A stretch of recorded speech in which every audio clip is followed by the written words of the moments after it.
Good afternoon. Today I wanted to share about the mind. It's something I've learned over the years, that I've practiced over the years. The mind is a tool. A tool as in a bit silly. A tool as a tool to use, not as something that directs you, guides you. As humans, I believe we don't make the best decisions from the mind. And I believe we all have an inner compass that is not the mind. That takes different shapes and forms, and sometimes some of us need the mind to catalyze its knowings, but they come from the heart, from the gut, from signs around us, from the inner voice. And when we put the mind in charge, it comes with a lot of stress, a lot of fears, a lot of doubts, a lot of complications, making life complicated. And I guess that's one of the best things I've learned and unraveled over the years of healing is to not use the mind, my mind, but the mind, the general mind, as the leader, as the CEO, as the decision maker, as the boss, to not put it in the driving seat because it doesn't know how to drive. It's just learning and making it up and looking what other people are doing to drive the car and doing the same because that's the only way he has learned how to do so.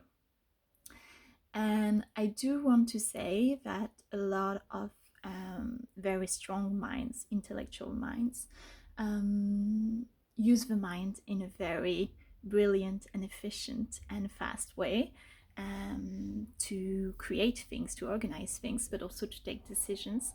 And I know some of us neurodivergents really need the mind to figure out complex situations and go around the world. I'm thinking about autism, notably, but also ADHD. And I do want to say that I had a so strong mind. Just, yeah, very, very strong. And I've learned over the years to let it go and put it in the background. And it's probably the least strong it's ever been now because it's not in charge. It went back to the next door seat, doing its job. Yeah. I also want to talk about the fact that we say, well, you can't make decisions based on your heart or based on your gut, depending, because it's unreliable, it's emotional.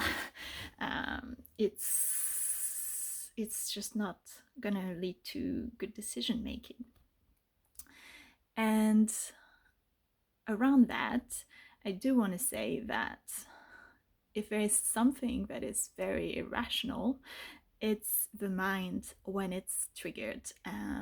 Because if you push the mind to its like hardcore, push it to its latest defenses, it will say anything and the contrary just to be right, just because it's backed up in a corner. And it's actually an expression of fears, emotions, traumas, limiting beliefs that are stuck in your body, that are stuck in your past, that are in your subconscious, and that are leading you. And it's not that the heart or the gut is not making the right decision. It's actually that it's clouded by a whole bunch of stuff, emotional stuff, triggers, beliefs, fears, trauma, intergenerational trauma, past life trauma, to actually hear the truth of this inner voice that may come in different forms. So the heart of a gut is not as irrational, let's say, as the mind. The mind also uses all these tools, this cloudiness, also has this fog in front of it while it makes decision. So what do we do? Well, I would advise to start leaning into listening to another voice that's within you. It can take the shape of an actual voice. It can be hunches. It can be in your heart. It can be in your gut. It can be above you. It can be through images. It can be through music. It can be through listening in a conversation. It can be chatting to ChatGPT, actually, as I'm learning recently. There's many ways. It can be synchronicities. It can be. So start learning into that. Start putting the mind back in its place, which is not the CEO leader place. And at the same time, do the healing work, because the inner voice can be very clouded. You can feel like it's your intuition, but it's actually a trauma response.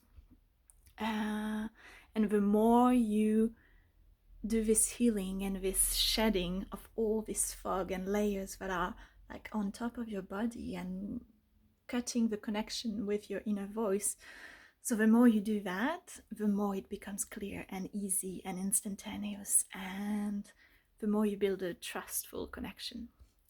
And as for the mind, I find that if you have a strong mind, it's good to give it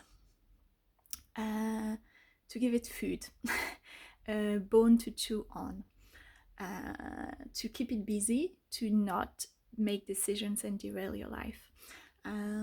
So for many years, I told my mind that it was in charge of my healing, of finding the best tools and the best reflections and thinking about how to heal. And it really helped me. I do want to say, though, that at some point you might have to take the bone away from it if it's not serving you anymore.